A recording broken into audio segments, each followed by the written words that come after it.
교회가 이 땅의 소망입니다. 네, 교회가 이 땅의 마지막 대안입니다.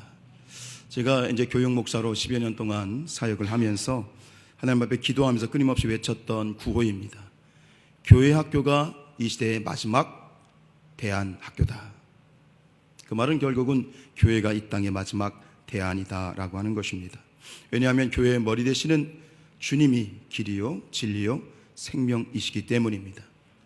한 가지 간증으로 말씀을 시작을 하려고 합니다. 제가 2002년도 익산에 있는 영생 그 교회를 사역을 가서 한 1, 2년 정도 시간이 지났을 때쯤에 우연히 계기가 돼서 평양에 들어갈 일이 있었습니다. 그 굿네이버스 좋은 이웃이라고 하는 그러한 NGO 단체, 그 NGO 단체 대표님이 이제 이일화 목사님이셨는데, 그곳에서 이제 굿네이버스에서 북한에 이제 그 보낸 젖소들이 잘 크고 있는지 구빈리라고 하는 곳에 이제 가서 현지를 답사하고 교류하는 그런 프로그램이 있어서 저희 영생교회 그 교인들 그리고 저희 부목사들이 같이 일행에 동참을 하게 되었습니다. 그래서 이제 직접 직항으로 평양에 못 들어가기 때문에 북경을 경유해서 이제 평양을 들어가는 것이죠. 그날이 2002년 6월 29일이었습니다. 근데 이제 북한이라는 나라가 이게 외신이 통제되어 있기 때문에 저희가 그날 북경에서 평양 순안공항으로 날아가고 있는 그때 그 바로 밑에 서해안에서 어떤 일이 있었는지 그 다음날 알게 되었습니다. 다시 이제 순안공항에서 백두산으로 이동을 할 때 비행기를 타게 되었는데, 그 비행기 안에서 그 스튜어디스들이 나눠준 노동신문을 보고 알았어요. 노동신문을 보고 저희가 북경에서 오는 바로 그 날 밑에서는 바로 서해 교전이 일어나고 있었던 겁니다. 그날이 2002년 6월 29일이었습니다. 근데 이 노동신문을 이렇게 읽다가 제가 한 가지 맨 끝에 한 구절이 제 머리에 팍 박혔어요. 거기 뭐라고 써 있었냐면 이렇게 써 있었습니다. 교전은 교전이고 교류는 교류다. 그 한마디 말이, 한 구절이 제 마음에 굉장히 크게 와닿았는데, 저는 이 나라, 이 민족이 분명히 통일될 걸 믿습니다. 각자의 입장이 있고 의견들이 다르긴 하지만 이 나라는 반드시 통일될 걸 믿습니다. 지금도 수많은 그런 구국 기도자들이 나라와 민족을 위해 기도하고 있고요. 그리고 중요한 것은 실제로 이 통일의 물꼬를 트고 있는 국가적인 차원에서는 이게 힘들기 때문에 그 민간 교류의 최전방에 서 있는 사람들이 누구냐면 그게 바로 교회입니다. 저희도 그렇고요. 굿네이버스라고 하는 이 NGO 단체도 결국은 기독교 목사님들, 기독교인들이 모여서 만든 단체이고요. 그러면서 제 마음속에 다시 한번 드는 생각은 이 나라, 이 민족의 소망은, 마지막 소망은 교회다. 결국은 통일도 교회가 이루어낼 것이다.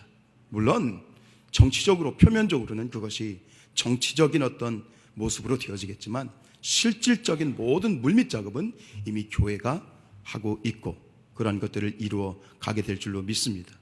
그러면서 제 마음속에 한 가지 작은 소망이 있는데, 제가 죽기 전에 백두산에 가서 수련회 한번 하는 겁니다. 제가 그때 그 백두산 그 정상에 이제 올라서 일행들과 같이 사진을 찍은 것이 있는데 너무 예뻐요. 그 개마고원이 얼마나 예쁜지. 그곳에서 수련회를 했으면 좋겠다. 뭐 제 소원이지만 함께 기도하실 분들은 같이 기도하시기 바랍니다. 여러분, 교회가 이 땅의 마지막 소망입니다. 이 교회가 이 땅의 마지막 대안입니다. 그럼 어떻게 이 교회가 이 땅의 마지막 소망과 대안으로 설 수 있을 것인가? 가장 기본적인 이 비전을 성취하기 위해서 교회가 무엇을 할 것인가? 세 가지만 생각을 해보도록 하겠습니다. 첫 번째로, 우리 교회가 모든 예배 가운데 하나님의 임재를 경험하는 그런 예배자들이 되어야 됩니다. 예배는 축복입니다. 예배는 능력입니다. 예배하는 자가 승리할 것입니다. 이런 은혜가 여러분 모두에게 임하시기를 축복합니다. 우리가 믿음 가운데 끝까지 신앙생활에 여러 가지가 있습니다. 신앙생활에 여러 가지 분야들이 있는데 그리스도인으로서 신앙생활 가운데 끝까지 포기할 수 없는 것 하나가 있는데 그게 뭐냐면 예배입니다. 지금도 가끔 들려오는 소식 가운데 보면 북한에 있는 지하교회 성도들이 그들이 지하에서 예배를 드립니다. 산속에서 몰래 예배를 드립니다.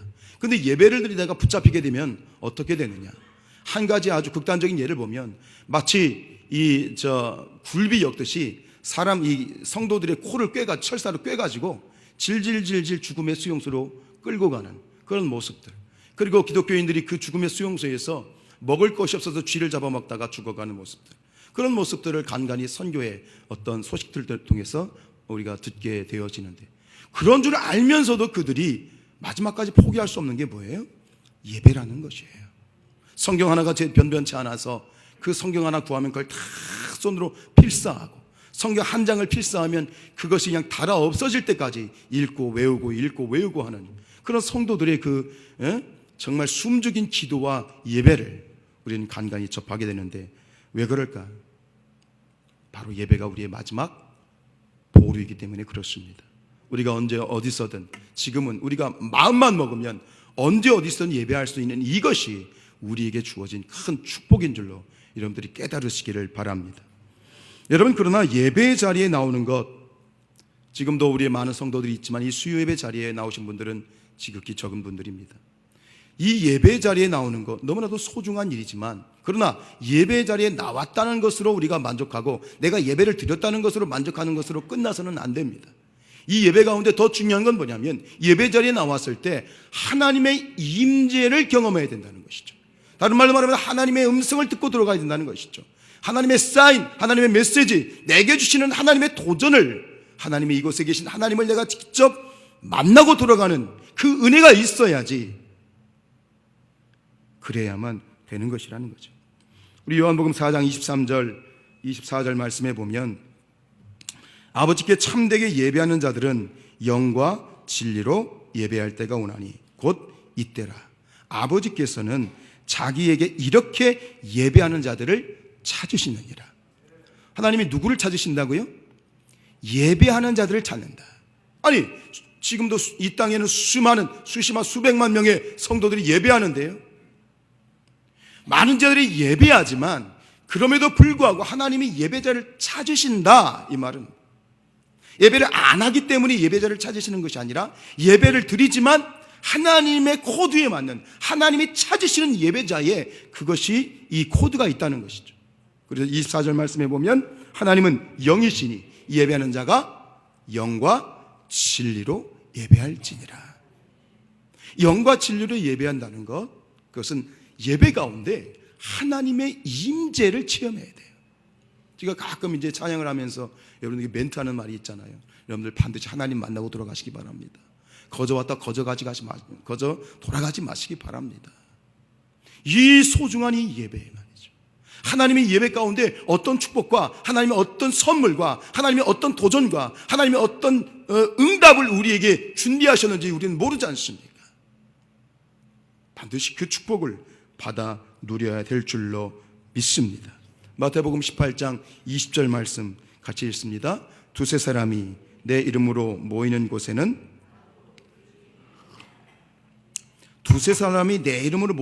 나도 그들 중에 있느니라. 우리의 예배가 될 수 있는 것은 우리가 모였기 때문에 예배가 되는 게 아닙니다. 사실은 이곳에 하나님이 임재하지 않으면 이것은 예배의 자리가 아니라 단순한 친교의 자리일 뿐입니다. 그런데 놀라운 것은 하나님께서 우리에게 약속하셨어요. 저는 두세 사람이 아니라도 혼자라도 하나님을 갈망하고 하나님의 임재를 갈망하며 하나님을 기다리며 기대하며 기도하는 그 한 사람이 섰을지언정 그곳에 하나님이 임재하시는 것이다. 감사하게도 우리가 모인 그 자리에 주님이 이곳에 임재하신다고 약속하셨습니다. 하나님의 이곳에 임재하시기 때문에 이것이 예배가 되는 것이고요, 이곳에서 우리는 하나님을 더 깊이 만날 수 있게 되어지는 것이죠. 전에 이제 교회에서 성경 공부 모임을 하다가 아주 재미있는 이 얘기를 듣게 되었는데, 어느 집사님이 이 예배 가운데 하나님의 임재를 경험한 이야기예요. 이제 강력하게 예를 들어 지난주 대예배 때 하나님의 임재를 강력하게 체험했는데, 언제 체험을 했냐면 말씀을 들을 때도 아니고 찬양할 때도 아니고 기도할 때도 아니고, 마침 그분이 헌금 위원이었는데 이렇게 쭉 헌금을 걷어서 일렬로 쭉 나오잖아요. 그런데 헌금 위원으로 쭉 나오는 중간에 하나님이 강력하게 임재하신 거예요. 이해가 되세요? 헌금 위원으로 쭉 나오는데 그 중에 하나님이 강력하게 임재하셔서 그 문을 팍 붙으셨다는 거예요. 할렐루야. 그래서 우리의 모든 예배는 말씀과 기도와 찬양, 어떤 메인 이 아이템들이 있지만 그 모든 순서마다 하나님의 임재를 경험하도록 되어져 있는 거예요. 하나하나 순서가 결국 그 통로가 되어지는 것이죠. 지난번에 이제 터키, 그리스, 로마를 이제 순례를 하게 되어지는데, 그곳에서 이제 그리스 정교회 대부분 이제 둘러본 곳이 그리스 정교회였는데, 그곳에서 어느 그 메테오라라고 하는 이제 산 꼭대기 바위 위에 지어져 있는 수도원들이 있어요. 그 메테오라에 올라가지고 이렇게 가이드 목사님의 말씀을 듣는데 마치 그런 말씀하시는 거예요. 그리스 정교회의 교회는 오감의 예배를 추구한다. 예배 가운데 오감의 예배, 오감이 뭐예요? 뭐 미각, 촉각, 후각, 시각 뭐 이런 게 있잖아요. 그 예배 가운데 예를 들어서 시각하면 뭐가 있겠어요?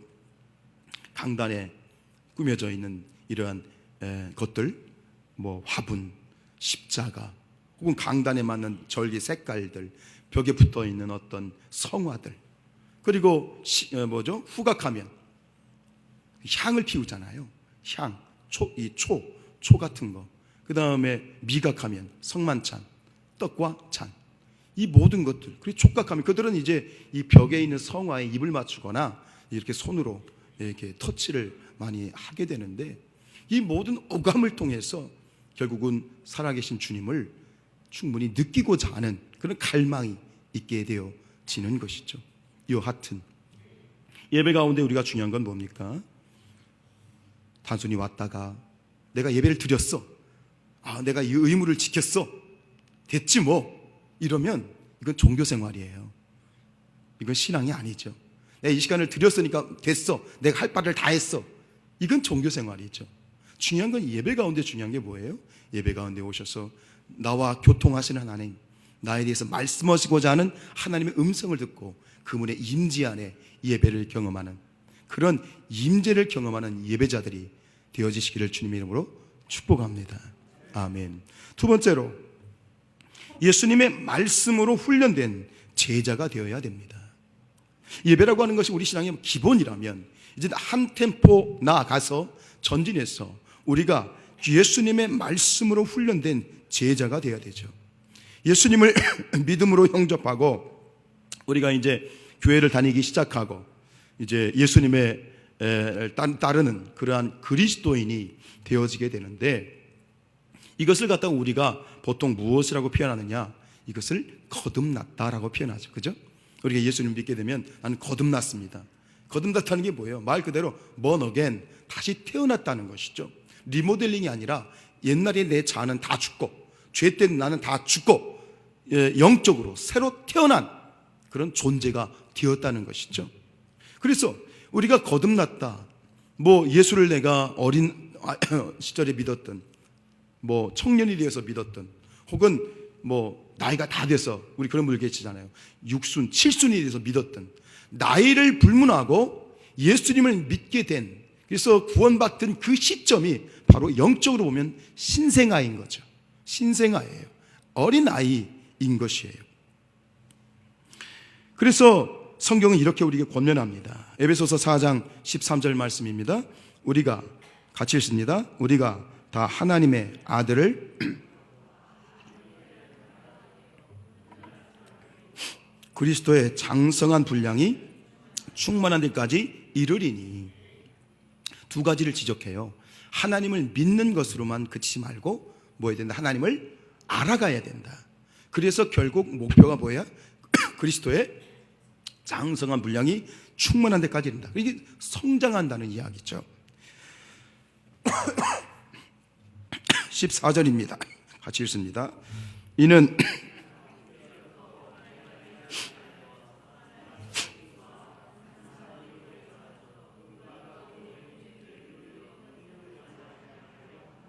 아멘.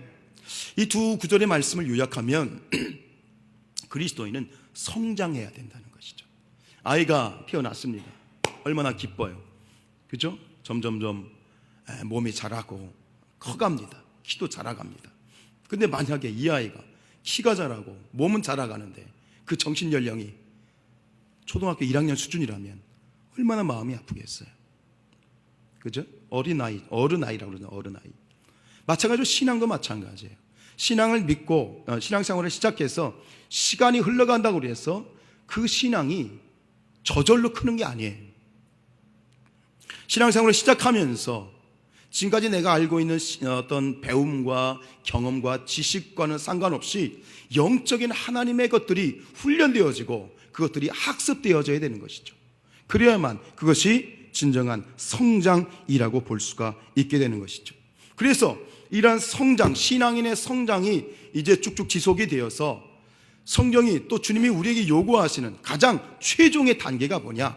그래서 가장 성숙한 신앙인을 요즘 우리가 가장 대표적으로 지칭하는 말이 뭐냐면 그게 제자라는 말입니다. 그리스도인은 3번 태어난다고 그럽니다. 첫 번째 출생은 육체적인 출생이에요. 육체적인 출생. 엄마 뱃속에서 태어나는 그러한 여러분들 생일날이 육체적인 출생날입니다. 두 번째는 영적인 출생이 있습니다. 이것은 우리가 주님을 믿고 거듭난 걸 말하죠. 우리가 구원받은 것을 의미합니다. 그런데 여기에서 그치는 것이 아니라 그리스도는 마지막 3번째 출생을 경험해야 된다고 합니다. 그게 뭘까요? 그게 사명자로의 출생입니다. 다른 말로 말하면 주님의 제자로 이제 주님을 위해서 헌신하고 주님을 위해서 세상 가운데 내가 진정한 주님의 제자로 살겠다라고 하는 위탁과 결단의 시간, 그 결단의 시간, 이것이 바로 사명자, 제자로서의 출생이라고 하는 것이죠. 그래서 후안 카를로스 오르티즈라고 하는 그런 신앙의 선배님은 제자입니까? 라는 그런 책자를 내기도 했습니다. 여러분, 주님의 제자이십니까? 자신있게 대답을 못하시네요? 그럼 이렇게 다시 묻겠습니다. 주님의 제자가 되길 원하십니까? 아멘. 그렇다면 우리가 주님의 말씀으로 훈련받아야 될 줄로 믿습니다. 성숙한 제자가 되기 위해서 우리가 무엇으로 훈련받을 것인가? 여러 가지 부분들이 있지만 가장 핵심적인 것은 바로 주님의 말씀 훈련을 받아야 된다라고 하는 것입니다. 에베소서 6장에 보면 그리스도 우리 십자가의 군사, 그죠? 전신 갑주에 대한 이야기가 나옵니다. 머리에는 구원의 투구, 가슴에는 의의 호심경, 허리에는 진리의 허리띠, 신발은 복음의 평안의 신발, 방패가 있는데 무슨 방패? 믿음의 방패. 근데 마지막 칼이 있습니다. 무슨 칼? 무슨 검? 성령의 검 했는데 뒤에 이렇게 말씀하고 있어요. 성령의 검 곧 하나님의 말씀인 것이죠. 할렐루야. 제자라고 하는 것은 바로 영적인 전쟁터로 기꺼이 뛰어들 수 있는 사람들입니다. 근데 그들이 무장되지 않고는 백전백패하는 것이죠. 열정은 있지만 스킬이 없는 거예요. 우리가 세상 가운데 전도를 하거나 우리가 세상 가운데 제자로서의 삶을 살게 될 때, 성숙한 그리스도로 살게 될 때 필수적으로 우리가 훈련되어져야 되는 부분이 바로 하나님의 말씀입니다. 디모데 후서 3장 16절 말씀 같이 읽습니다. 모든 성경은 하나님의 감동으로 된 것으로 교훈과 책망과 바르게 함과 의로 교육하기에 유익하니 17절 이는 하나님의 사람으로 온전하게 하며 모든 선한 일을 행할 능력을 갖추게 한다. 성경이 말이죠, 하나님의 사람으로 온전하게 한다. 다르게 말하면 성숙하게 만든다. 아멘. 모든 성숙, 너희가 떡으로만 살 것이 아니고 하나님의 입으로부터 나오는 말씀으로 살 것이니라. 즉 말씀이 가장 기본적으로 우리가 먹고 우리를 완전하게 만드는 그러한 재료인 것이죠. 그리고 우리를 온전하게 할 뿐만 아니라 모든 선한 일을 행할 능력을 갖추게 한다. 히브리서 4장 12절 말씀에 보면 하나님의 말씀을 살았고 운동력이 있어서 자위의 어떤 날쌘 것보다 예리하여 우리의 혼과 영과 관절과 골수까지 찔러 쪼개신다. 성령의 능력인 것이죠. 성령의 능력이 말씀의 능력인 것이죠. 말씀 앞에서 우리가 고백되어지는 것은 주의 말씀이 송이꿀보다 더 단이다. 그 말씀이 꿀보다 더 단, 그 은혜를 여러분들이 체험하시길 축복합니다. 가장 기본적으로 우리 말씀 훈련을 받는 교회에서 가장 기본적인 게 뭐냐면 바로 소그룹 목장 모임이에요. 목장 모임에서 여러 가지 어떤 삶을 나누고 같이 기도도 하겠지만 가장 핵심적인 것은 하나님의 말씀을 씹고 씹어서 완전히 내 안에 소화를 시켜내는 것이죠. 그것이 목장 모임 소그룹의 가장 최고의 그러나 또 존재의 이유일 수 있는 것이죠. 그리고 이후로 있어지게 될 성경 공부와 또 여러 가지 성경의 어떤 연구하는 자리에 여러분들이 기꺼이 참여하시길 바랍니다. 몸은 잘하고 신앙 연도는 있어서 겉으로는 신앙 생활을 오래 한 것 같지만 그런 대화를 하다 보면 그분의 신앙 가운데 성숙함이 없는 것을 우리는 어쩌다 발견을 하게 돼요. 왜 그럴까요? 말씀이 없어요. 말씀이 없어요. 말씀이 없어요. 우리 모든 이 성산의 가족들이 예수님의 말씀으로 강하게 훈련된 주님의 제자가 되시기를 축복합니다. 마지막으로 우리가 모든 예배 가운데 하나님의 임재를 경험하는 예배를 드리고 또 예수님의 말씀으로 훈련된 제자가 되어서 그 다음에 어떻게 해야 되느냐, 마지막으로 성령의 능력으로 세상을 섬기는 그리스도인이 되어야 됩니다. 지난 새벽에도 말씀을 드렸지만 한스 퀸이라고 하는 교회론 학자가 한 이야기입니다. 교회란 무엇인가? 교회론이죠. 교회란 무엇인가? 교회는 세상으로부터 구원받은 택자의 모임, 즉 세상으로부터 구원받은 선택받은 사람들의 모임이며 동시에 세상으로 보냄을 받은 제자의 공동체이다. 세상으로부터 교회로 데려와서 이곳에서 구원시키고 이곳에서 훈련시킨 다음에 여기에 머무르는 것이 아니라 세상으로 다시 재파송하는 것.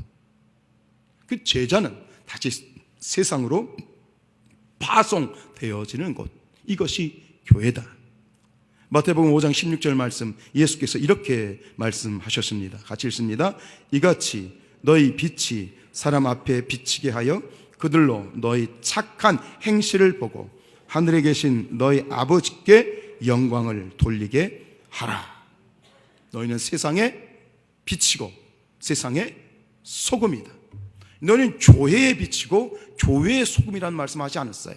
너희는 세상의 빛이고 세상의 소금이 되어야 된다는 것이죠. 우리가 진정코 우리가 발언을 하고 우리가 진정코 선포하고 진정코 빛과 소금의 역할을 감당하는 것은 이곳이 아닙니다. 진정코 빛과 소금의 역할을 감당하고 나가서 담대히 말씀을 선포할 곳은 이곳이 아닙니다. 그런데 개중에 보면 세상에는 찍소리 못하다가 교회에 와서 막 떠드는 사람들이 있어요. 반대예요. 교회에서는 주님 앞에 잠잠히 엎드려 기도하고 주님 앞에 자고 깨어 기도하고 하나님의 능력받고 훈련받아서 세상에 나가서 외쳐 부르짖어 선포하는 것이다. 할렐루야. 우리는 세상을 섬기는 자들이 되어야 됩니다.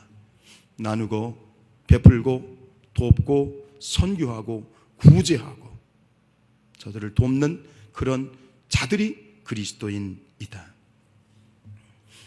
제가 오래전에 들었던 한 분의 이야기입니다. 여러분, 세계에서 그런 조사를 죄송합니다 하잖아요. 행복지수, 그죠? 내가 사는 나라가 뭐 행복하냐, 그래서 행복지수가 매년인가 나와요. 행복지수 1위를 많이 차지하는 나라가 한 나라가 있어요. 혹시 여러분들이 머릿속에 떠오르는 나라하고 저하고 똑같은지 모르겠는데 덴마크라고 하는 나라입니다. 그런데 이 덴마크가 1800년도, 그러니까 19세기에 이제 프러시아 당시 독일과 전쟁을 하고 패배를 했습니다. 전쟁 후 패배를 한 다음에 그 전쟁 배상금을 줄 돈이 없어서 그 좋은 땅을 다 줘버린 거예요. 그리고 기껏 그 덴마크가 차지한 땅은 그 북해와 발트의 바닷바람이 휘몰아치는 돌과 모래와 황무지만 있는 그 현재의 그 덴마크 땅을 겨우 갖게 되었다는 것이죠. 국가가 파산 위기에 직면을 하게 됩니다. 한때 그 덴마크 중앙은행이 파산할 정도로 굉장히 국가가 이제 폐색이 짙어지는 가운데 국민들도 이제 좌절하게 되는 거예요. 남자들은 뭐 사람들이 뭐 이렇게 좌절하면 하는 게 똑같잖아요.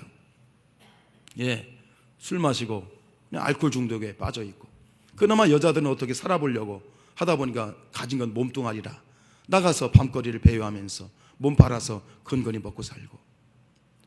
근데 그 나라가 지금은 세계에서 행복지수가 1위가 되는 나라가 되었단 말이죠. 어떻게 이런 일이 있었을까? 이 패망하던 덴마크를 다시 깨운 운동이 있었는데 그것이 3애 운동입니다. 하나님을 사랑하라, 이웃을 사랑하라, 땅을 사랑하라. 이게 사실은 우리나라 새마을 운동의 기초가 된 거예요. 그 3애 운동의 기치를 내세우고 이제 국민 개혁, 의식개혁 운동을 시작합니다. 그래서 이 국민 고등학교, 고등학교, 이 고등학교인데 국민고등학교인데 이 고등학교는 성인 학교예요. 성인 기숙학교를 세워서 그곳에서 이제 의식개혁 운동을 시작하고, 그런데 놀라운 것은 그 성인 기숙학교 국민고등학교의 주 커리큘럼이 뭐냐? 바로 성경이었다는 것이죠. 그리고 그 척박한 덴마크 땅에서 잘 되는 뭔가 경제 부흥을 위해서 될 것이 무엇이냐? 연구한 것이 바로 낙농법, 꽃이죠. 그래서 그 낙농법을 이제 이렇게 전파를 하는데, 그럼 그 센터들이 있어야 될 거 아니에요. 전국의 그 낙농법을 전파하는 센터가 바로 교회였다는 것이죠. 그러니까 이 모든 의식개혁 운동과 그리고 경제부흥운동, 이것이 교회를 중심으로 이제 일어나기 시작했고요. 근데 그 중심에 있었던 목사님 한 분이 루터교 목사님이셨던 니콜라이 그룬투비 목사님이라는 분입니다. 지금 한번 가보고 싶은데 덴마크에 가면 그 그룬투비 목사님 기념 교회가 이렇게 서 있는 것을 이제 사진으로 확인을 했습니다. 저는 그걸 늘 마음속에 아르색입니다. 여러분, 교회가 이 땅의 마지막 대안입니다. 그 누구도 희망과 소망이 보이지 않은 그 덴마크 땅에 어떻게 지금의 최고의 행복한 나라를 만들 수 있었을 것인가?